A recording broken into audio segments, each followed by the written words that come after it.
વાવથરા જિલ્લામાં સ્થાનિક સ્વરાજ્યની ચૂંટણીને લઈને રાજકીય માહોલ ધીમે ધીમે ગરમાઈ રહ્યો છે।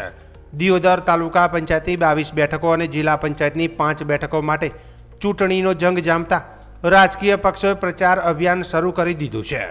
રાટીલા જિલ્લા પંચાયત બેઠક પરથી કોંગ્રેસ પક્ષના ઉમેદવાર સિદ્ધરાજસિંહ ચૌહાણ દ્વારા પોતાના ચૂંટણી પ્રચારના શ્રી ગણેશ કરવામાં આવ્યો છે। આજે પોતાના ગામમાં જ યોજાયેલી જાહેર ચૂંટણી સભામાં તેમણે ભાજપ સરકાર પર તીખા પ્રહાર કર્યા હતા। સભાને સંબોધન કરતા તેમણે જણાવ્યું હતું કે રાજ્યમાં બેકારી અને મોંઘવારી દિવસે ને દિવસે વધી રહી છે। યુવાનોને રોજગાર મળતો નથી અને સામાન્ય જનતાને સરકારની નીતિઓ પરેશાન થઈ ગયા છે। આ પરિસ્થિતિને કારણે લોકોમાં કોંગ્રેસ તરફ ઝુકાવ વધી રહ્યો છે। આવનારી ચૂંટણીમાં વાવથરા જિલ્લામાં જિલ્લા તેમજ તાલુકા પંચાયત પર કોંગ્રેસનો કબજો થશે તેવી આશા વ્યક્ત કરી હતી।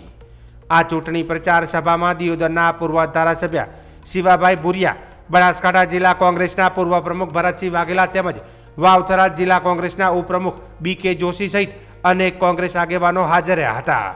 સભા દરમિયાન બીકે જોશીએ ગંભીર આક્ષેપ કરતા જણાવ્યું હતું કે રાજકારણમાં પ્રથમવાર લોકશાહીનું ચીરહરણ થયું છે।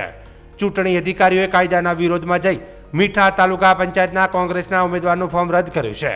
સાથે જ બોરોલ જિલ્લા પંચાયત બેઠક પર કોંગ્રેસનું પ્રથમ ફોર્મ ભરાયું હોવા છતાં તે પણ રદ કરવામાં આવ્યું હોવાનું તેમણે જણાવ્યું હતું। આ મામલે હાઈકોર્ટમાં પિટિશન દાખલ કરવાની પણ જાહેરાત કરી હતી। તો બીજી તરફ ભરતસિંહ વાઘેલાએ ભાજપ પર આક્ષેપ કરતા જણાવ્યું કે ભારતીય જનતા પાર્ટી લોકશાહીની હત્યાનું કામ કરી રહી છે। કોંગ્રેસ મુક્ત ભારતની વાત કરતી ભાજપ આજે કોંગ્રેસના કાર્યકરોને ધમકી અને લાલચ આપી પોતાની પાર્ટીમાં જોડાવી રહી છે, જેના કારણે સ્થાનિક સ્વરાજ્યની ચૂંટણીમાં ભાજપ પોતે જ કોંગ્રેસ યુક્ત બની ગઈ છે। આ રીતે વાવથરા જિલ્લામાં ચૂંટણીનો માહોલ હવે ગરમાઈ રહ્યો છે અને આવનારા દિવસોમાં રાજકીય ટકરાવ વધુ તેજ બનવાની શક્યતા વ્યક્ત કરવામાં આવી રહી છે। જિલ્લા પંચાયતના રાટીલા જિલ્લા પંચાયતમાં કોંગ્રેસ પાર્ટીના ઉમેદવાર તરીકે ઉમેદવારી નોંધાવી છે। 14 જેટલા ગામો છે, 5 તાલુકા પંચાયતો આવે છે, 28,000 જેટલા મતદારો છે।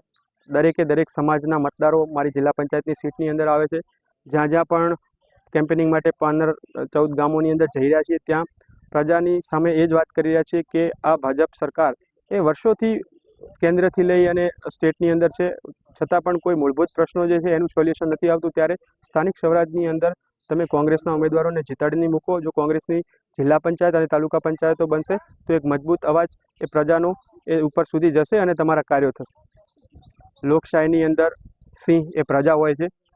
અમે તો એઝ અ ઉમેદવાર તરીકે, સર્વ સમાજના ઉમેદવાર તરીકે અમે નોમિનેશન ભરી અને સૌ સમાજના આશીર્વાદ લઈ અને કેમ્પેનિંગ કરી રહ્યા છીએ। અને જે ચૂંટણીઓ છે એની અંદર પ્રજાએ લોકશાહીની અંદર તે બનાસકાંઠાની અંદર ને વાવથરા જિલ્લાની એક ખાસિયત છે કે અહીંયા પ્રજા પાર્ટી કરતાં વ્યક્તિત્વ જોતી હોય છે કે વ્યક્તિત્વ કેવું છે, એમના આચાર વિચાર કેવા છે, એ બધા ઉપર વધારે પબ્લિક જોતી હોય છે કે આ લોકો કામ કરી શકે એવા છે કે કેમ। અને જેટલા ગામો ફર્યો છું ત્યાં દરેક સમાજનો ખૂબ સારો પ્રતિસાદ મળી રહ્યો છે અને મને વિશ્વાસ છે કે 5 તાલુકા પંચાયત અને જિલ્લા પંચાયત એ કોંગ્રેસ પાર્ટી જીતશે।